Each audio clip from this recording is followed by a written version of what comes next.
Hey miners, welcome back to the channel McNallie Money, the official home of power mining analysis. A massive start to the trading week today, Monday morning. CoreWeave coming out with an official offer for Core Scientific. We're going to be covering that first up on the podcast, in addition to some major news out from Bit Digital and June production results from both IREN and CleanSpark. A lot to go through. Before we get into it, take a second, smash the like button, guys. Big help to myself and the channel. If you're not already subscribed, McNallie Money, feel free to join and let us know in the comments section below what you thought about today's headlines and if you're currently holding shares of Core Scientific. With that being said, let's get into today's video.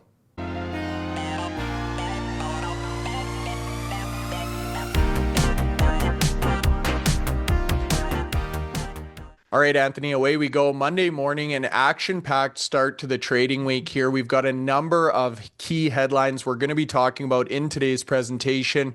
Production results out from two of the heavy hitters, the battle for 50 exahash per second from IREN CleanSpark, some big news and share price moves from Bit Digital, and of course, the headline here, CoreWeave coming out with an official offer for Core Scientific. So Anthony, with that being said, we'll kick off with Bitcoin price and the miners at a high level. Bitcoin hovering over 108, a little bit of peculiar trading. We were just talking about this. Obviously, Bit Digital off to the races today, up in excess of 30% during this morning's trading. However, some of the miners themselves, CleanSpark comes to mind as one, down nearly 10% on the day. Core Scientific under some pressure as well. Potentially the market maybe thinking that offers a little lower than anticipated or factoring in some of the unknown risk, but a lot of action on the board here today. Yeah, Bitcoin price has been okay, finished all-time weekly high, so that's a positive note. Never finished higher at the end of a week than it did at the end of yesterday, so that's good news. I mean, yes, it's dropped down to 108,000 today, but that's just normal. If you look where it's been for the last 5 days, that's probably where it's been for the majority of the time. So that really wouldn't have impacted the mining stocks.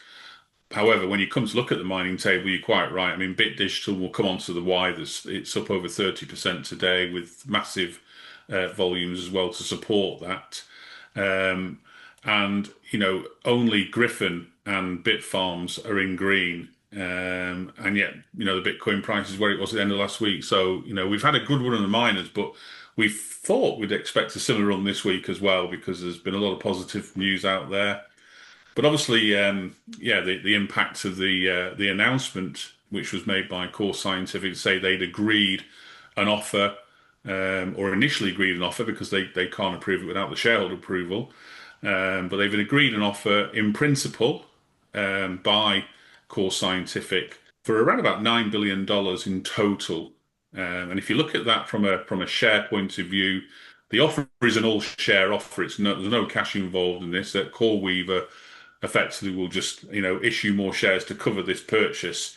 So for every 8.1 shares of Core Scientific, you'll be issued 1 share of CoreWeave, and that value was based on the valuation of the Core Scientific share price as at the closing price on Thursday, when the market's closed for the holiday. It's interesting, obviously, the fact that, you know, it's an all-share offer. And if you do the mathematics around that, look at what the share price was, it comes out of the fact that, you know, it's valuing Core Scientific shares at around about $20.40. Now, we've covered a podcast on this before. We looked at a number of people in the space quoting anywhere from between $16 a share all the way up to $48 a share, some of the extreme ones. And the averages were around about the $25 to $30 range. And we even did a podcast explaining how maybe they've got to $30, which wasn't too challenging to do. But the issue now is obviously shareholders have seen that amount and thought $20.40. They've seen a lot of, you know, they've got this $10 billion contract for the next 12 years to deliver the CoreWeave business at their sites. And also they've got a Bitcoin mining business, which is about to be upgraded with all the block chips.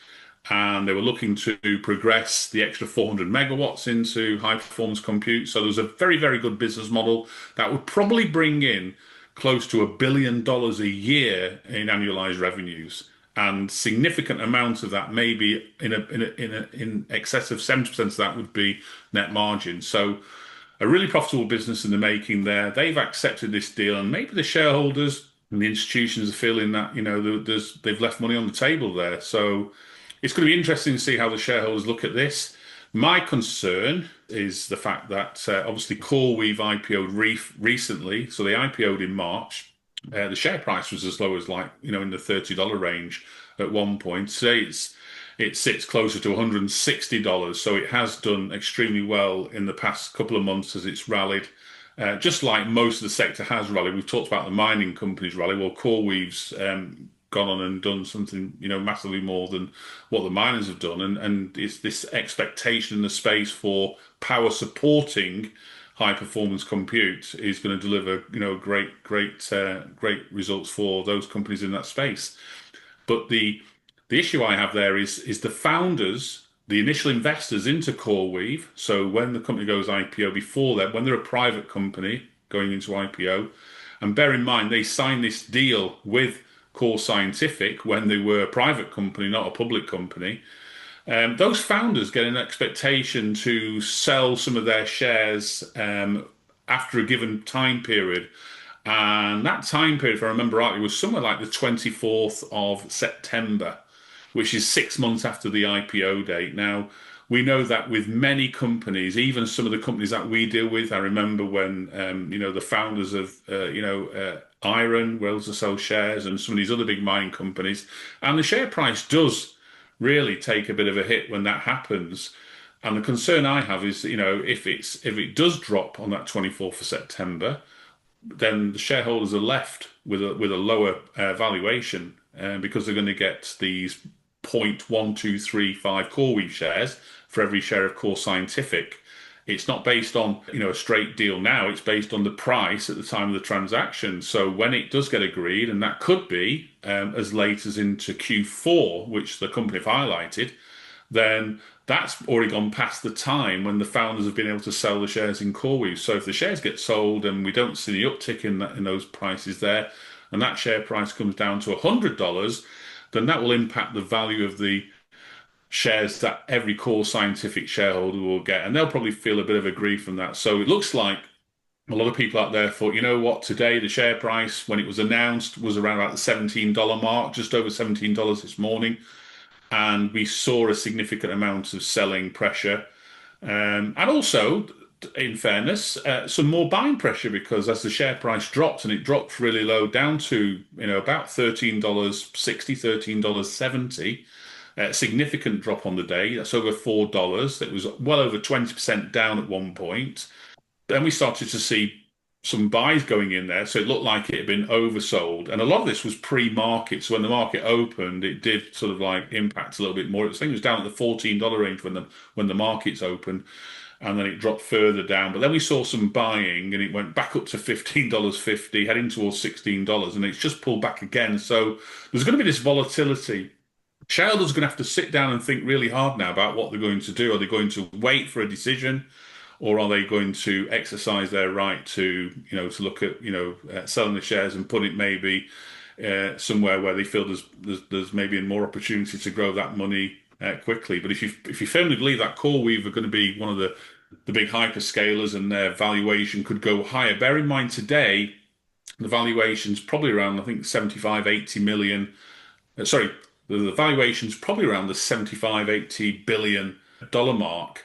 Is that going to go significantly higher as it starts looking to acquire more and more infrastructure to support its business model? I mean, bear in mind, we're talking CoreWeave before today.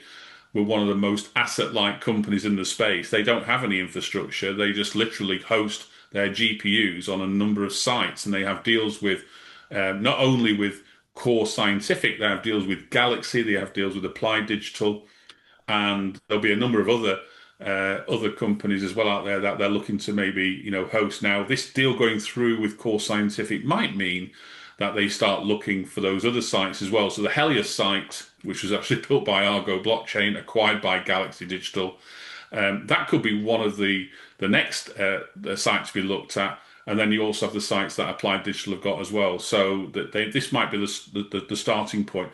And if you think about from CoreWeave's position the savings that they're going to receive just in the Core Scientific deal. And so when you look at the deal itself, CoreWeave now don't have to pay the $10 billion to Core Scientific.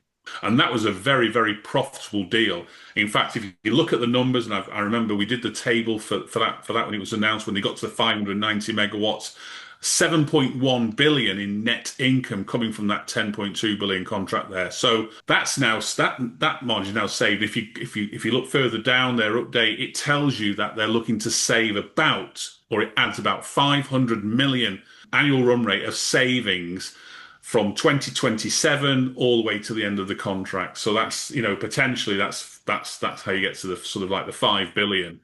And, don't forget, Core Scientific have got other sites, and they've got a very profitable Bitcoin mining business that they're about to, upgrade their fleets with all these block chips, because they've all been paid for.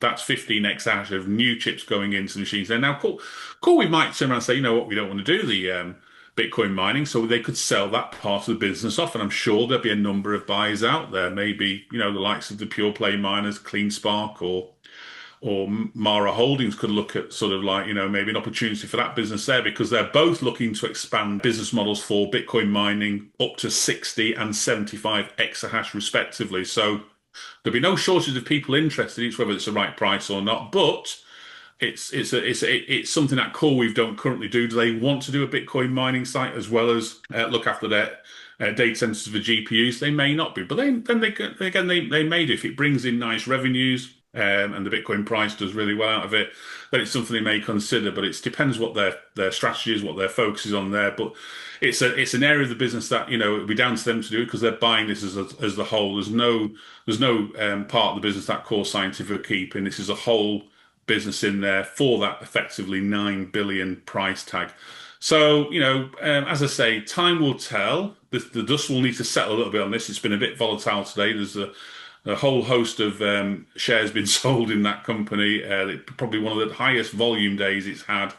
And let's see how the dust settles for the rest of the week as we get more and more information out as to give us an idea of what this means in terms of timing, in terms of those founder shares. What are the risks of shareholders keeping their shares, and from a value perspective, is it still going to maintain that effective $20.40 price tag? Because at that moment, it is a premium. What people share price will say that is a $3 premium on what the share price they. So not a massive premium, but bear in mind when this news broke out, Core Scientific shares were significantly low what they were on close of play Thursday. So they've had a bit of a rally since that news come out there. And if you think about the upside, I think they've quoted 66% upside, which is, I think, a relatively fair amount. Bear in mind, they haven't filled out all these sites yet. They haven't put all the chips in place yet. So there's still a lot of things to do to get that valuation to where it needs to do. And Core Scientific can say, look, we've got this far. It's worth looking at it now. It'll be down to the shareholders and see how they vote. Yeah, it certainly will be. And an interesting situation here. Obviously, CoreWeave took an attempt at Core Scientific earlier this year for $1 billion. So if you look at it from that angle, it's essentially a 9x in the last 12 months. However, as you say, Anthony, even if you run the numbers right now and you calculate based on current CoreWeave share price around 160 times 0.1235, you're coming out to just around the $20 figure. So a little bit surprised, in my personal opinion, that we're trading down so heavily today. But as you say, there's a lot of risk still built into this equation, and the contract isn't yet in full swing. So as you say, Anthony, a little bit of time needed there to let the dust settle. But congratulations to Core Scientific on the offer, and obviously creating a lot of value for shareholders over the last 12 months. Now, the next company we want to talk about, also creating a lot of shareholder value here, Bit Digital. So share price up 83% over the last 3 days. You just made reference 30% today alone, Anthony. We've seen a number of press releases, really a complete pivot or shift.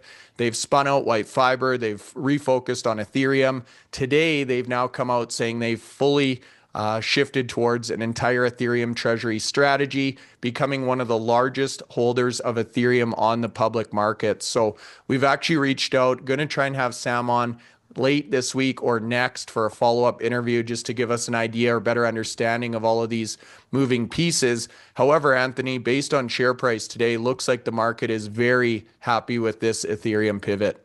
Yeah, and this is along the lines of we've seen a lot of the treasury companies really rally well when they've made a decision to go in a certain direction, more so obviously with the Bitcoin treasury management companies. There seems to be quite a few out there now. Initially, it was just strategy, and now you can probably name about 10, 11 companies all around the world that are doing this, and more joining every week effectively. So not as many in the Ethereum space, although that group is growing as well now. And so today, yeah, this is a big announcement from Bitch Digital. Remember, they've just had an initial offering, and they've managed to raise $172 million from that offering, of which the proceeds have been deployed into purchasing Ethereum. And they haven't just stopped there. They've even gone as far as selling their 280 Bitcoin that they held on the balance sheet. So they had, a Bitcoin holding and an Ethereum holding about 24,000 Ethereum. So they've sold all the Bitcoin, and that has also been placed into Ethereum as well. So as of today, their Ethereum stack in their treasury stands at 100,603, and it certainly puts them as one of the highest holders of Ethereum from a public company. Now, it's not the highest at the moment. There are another company out there. I think it's SBET, which is the Sharp Link gaming company. That currently has around about 198,000 Ethereum, and that was as at the 27th of June. So, Bit Digital on its way to catching, but it's still got to literally double the current position to get anywhere near to that sort of number there. But it seems the market are taking, this really positively. And it'd be great to get Sam on the end of this week or early next week to give us, more colour to the picture. We had him on the podcast a few weeks ago, and he gave us an update on everything else that was happening. And he said there was more news to come out. Well, here's the news today, and it's been taken really positively. Now, we do know that at the time, literally a week ago, Sam went out just over a week ago, made a purchase himself of 750,000 shares in the company, and he wasn't the only member of the board that went out and bought. There was another director, Bryce, who also made a purchase. Yeah, there certainly was. Brock Pierce also got in on the action. And if you look at the share price today, Anthony, these guys essentially doubled their money. So in Sam's position, 750,000 shares, $2 a piece, $1.5 million, more or less doubled in the past week. So talk about conviction there. And again, a great example of CEOs, insiders, board members purchasing shares on the open market of their company, you guys. So a great example of that in action while we're seeing all this material, non-public information, news releases, press releases, all of this stuff happening in the mix. So a very strong vote of confidence or bullish factor for Bit Digital. Now, you brought up a good point, Anthony, about these treasury companies. So Ethereum, yes, a little bit, I guess, newer to the scene here. The benefit of these companies as opposed to the ETF is they're able to stake the Ethereum, which Sam has brought up on the podcast as well. But in terms of the Bitcoin side of things, again, we're seeing just tremendous buying from Metaplanet.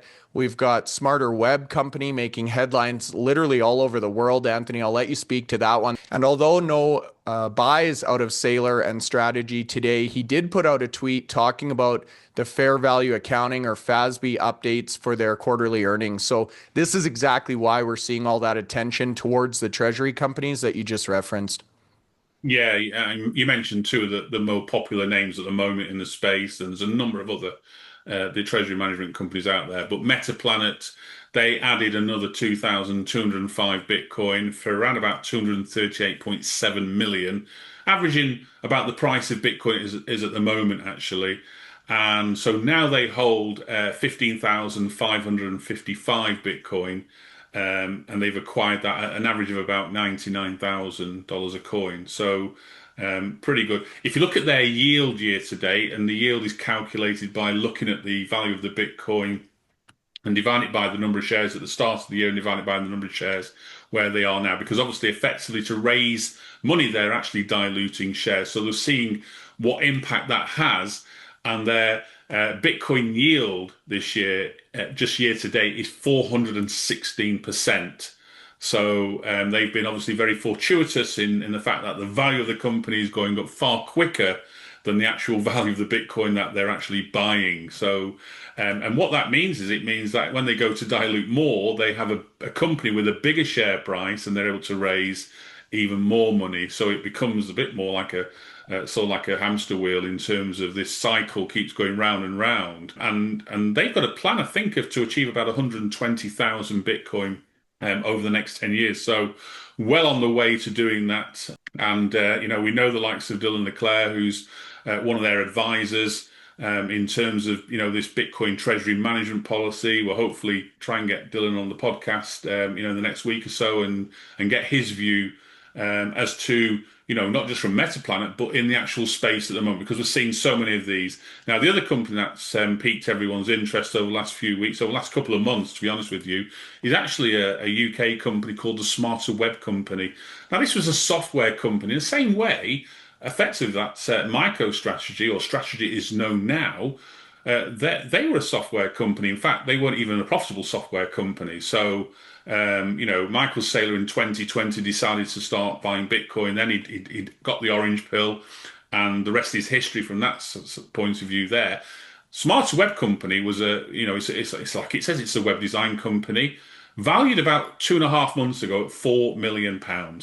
Today, they've announced they've just purchased another 226 Bitcoin, taking their tally in their treasury to 1,000 Bitcoin with a valuation of $108 million.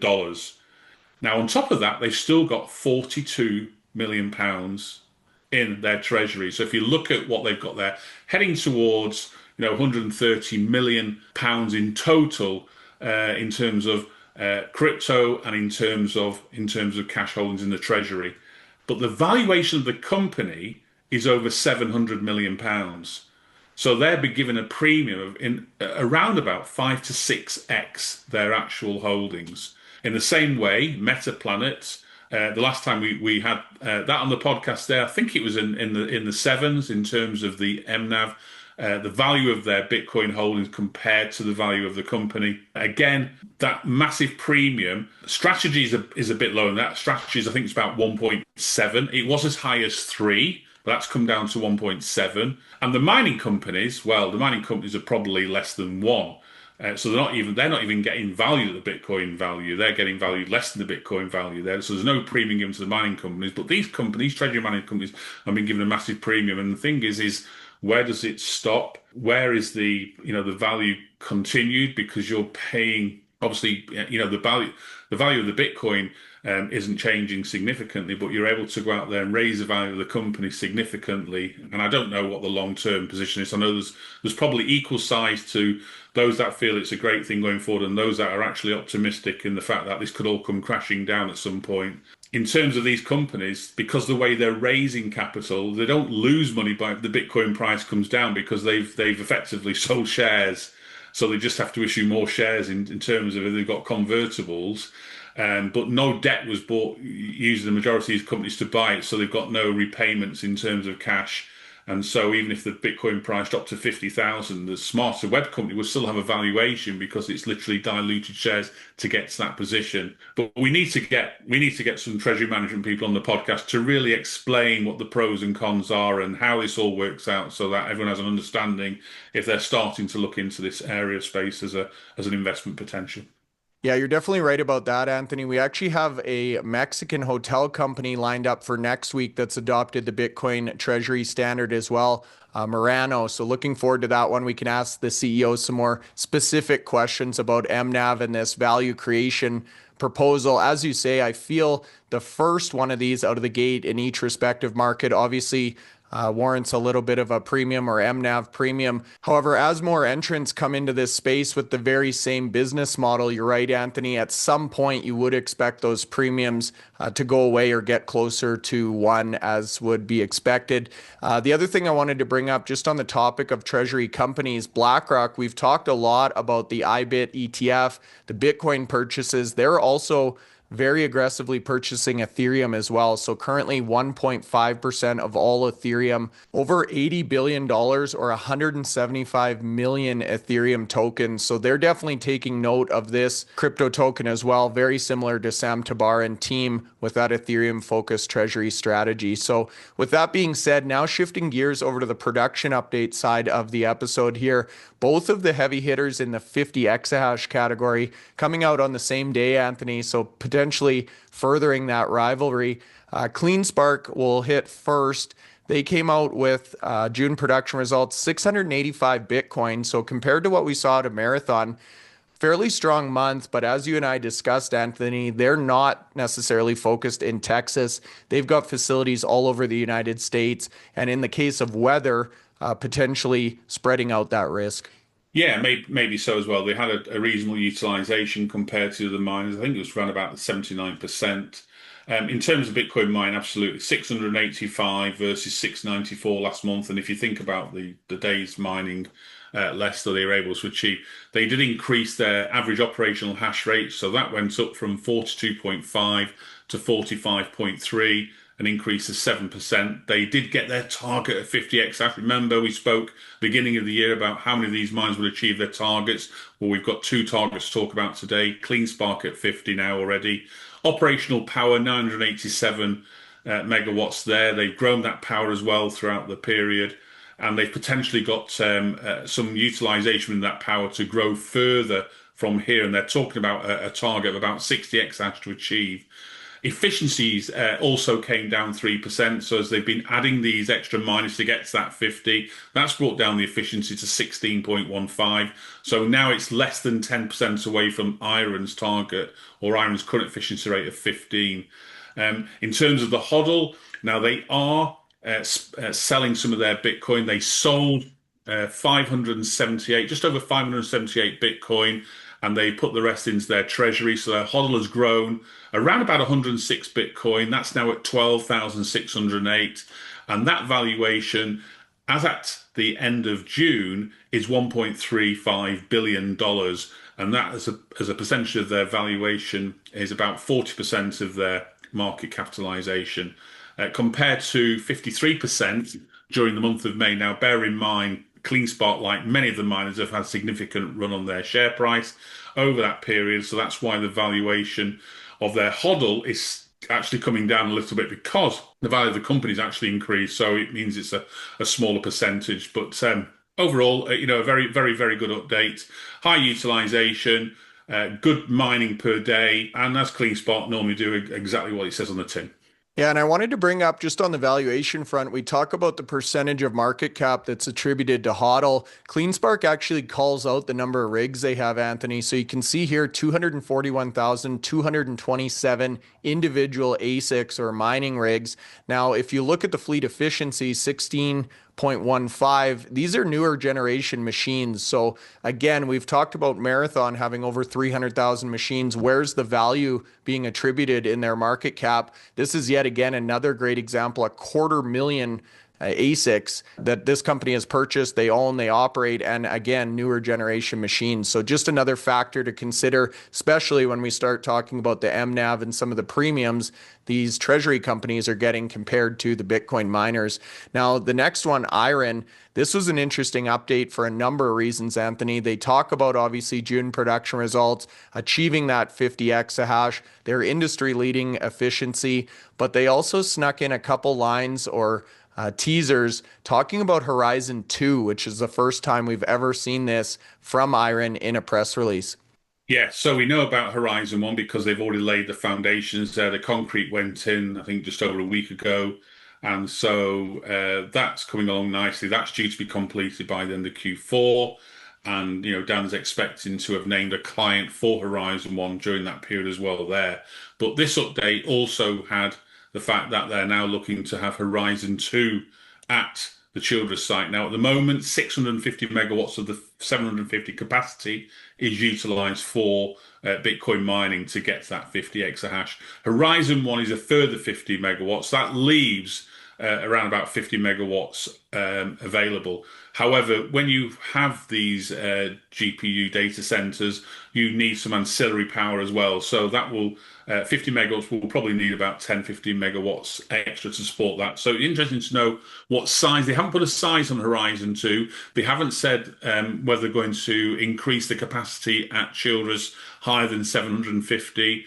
Or whether, I mean, I don't think so at the moment. They're not going to move out miners straight away. Although Dan did say on the podcast, if the return on investment came through and it was obviously something that you couldn't turn down, he's prepared to put GPUs across the whole of Childress. So, he wasn't holding back on that at all there. But obviously, you'd need to see the deal before that decision's made there.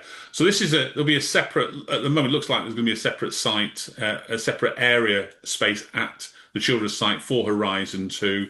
But yes, they've quite clearly talked about that. Now, just going on to their production for the month, they, like CleanSpark, they had a great month, and they also achieved that 50 exahash target. So that's two of them miners who've, over the last effectively 2.5 years, have grown from low single digits into 50 exahash, utilizing the ATM process exceedingly well.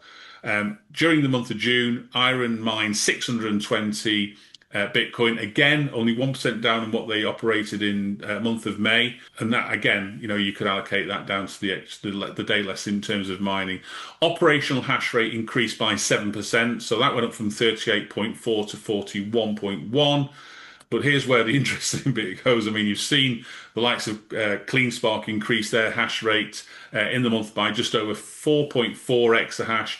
IREN did it to the tune of 9 exahash in the month there. So they've literally put another mid-sized mining company in operation during the 30 days of June, which is just really unheard of, unprecedented. We've seen companies go up 3, 4 exahash.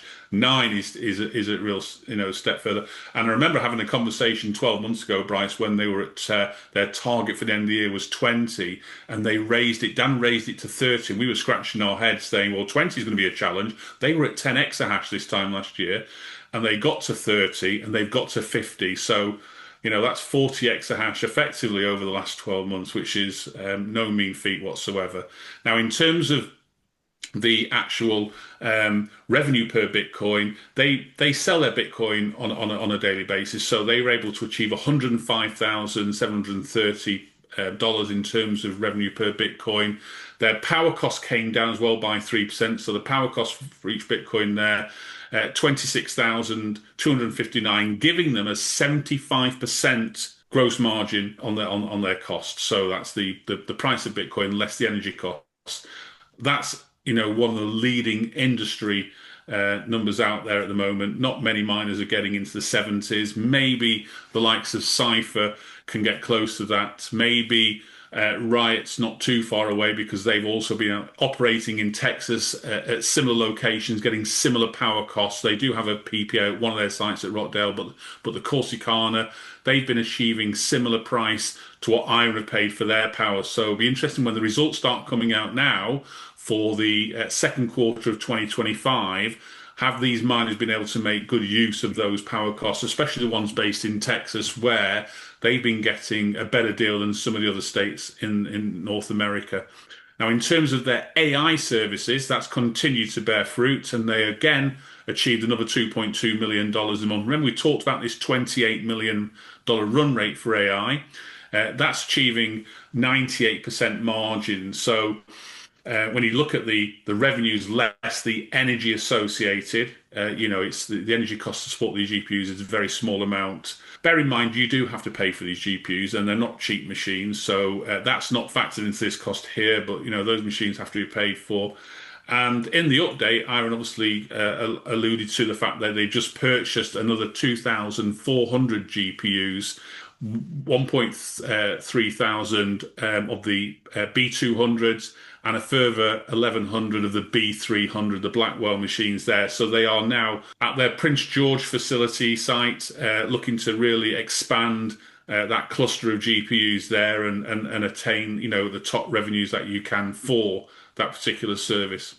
Yeah, they certainly are. We covered that update. That's exciting to see the vertical integration. Obviously, Horizon 2 is exciting. And as you talk about the mining rigs coming online, achieving that 50 exahash goal, Anthony, great time to be doing that as we transition now into Hashprice, which is up near yearly highs right now, $58 and change. So great time for IREN CleanSpark to really be hitting full stride, taking advantage of mining while they can. Again, we saw that big difficulty reduction last adjustment. It looks like we're going to give most of that back here on the 11th of July. However, again, opportunity to pull out as many Bitcoin as possible here before that adjustment. Yeah, absolutely. It's been a good couple of weeks for the miners, but that 7.49% potential increase, that's going to hurt them again now. That's going to reduce production. We can see from the 7-day moving average on the network, global hash rate, 884 exahash. I mean, we were talking 10 days ago when it dropped down to 634 exahash. It's recovered all that very, very quickly. And as the Bitcoin price finished at an all-week high closing price yesterday, that potentially means more and more machines getting added to the network to try and achieve some margins. And, there's been a number of, analysts out there saying that the Bitcoin price is just ready to take the next move from where it is now. So this next couple of weeks of July, more potential upside for Bitcoin looking likely. Yeah, it is. And that's what's interesting about the forward hash rate curve. If we bring this one up, Anthony, traditionally we've seen a month or two out from current time, kind of a spike or a peak in the forward hash rate curve. This is actually not something Luxor puts out, but something they gather from their hash rate marketplace. So these are actual buy and sell orders, the middle point of those two. And you can see here, hash price actually scheduled to decline in terms of the future predicted price over the next few months, which is in contrast to what we expect the Bitcoin price to do. So an interesting dynamic there. And again, a good metric to keep an eye on here from Luxor. Now, the final piece of the pie, Anthony, Miner Madness 4.0 kicked off today during trading, July 7th. You can see the leaderboard, analyst and regular board already updated on the website. We already have some people up double-digit percentages in the first day. Pretty incredible when you think the S&P 500 averages about 8 to 9% a year. And we've got individuals here up 15% in the first few hours of trading. Yeah, we have, and that will be fairly volatile this next few days as some of these share prices recover and or settle down a little bit. I mean, I've just looked now at the Bit Digital share price. That's pulled back a little bit from its highs now, probably half that increase, closer to 15% now rather than 30%. So. As I say, but it's a great start to the first competition there. So nice to see them sort of raised on the first day. But bear in mind they've got some way of catching the winner of Miner Madness 3, who ended up nearly 300% up after the 3 months. So it can be done. We've seen it happen before. Will it happen again? Time will tell. Time will tell. My guess is yes, it will. I think this is going to be a good quarter. Let us know in the comment section below how you're feeling about the Bitcoin mining space. Do you think the sell-off today is warranted? How are you feeling about the Core Scientific offer price and, of course, Bit Digital trading action today? Thanks so much for watching, guys. We'll see you back here tomorrow.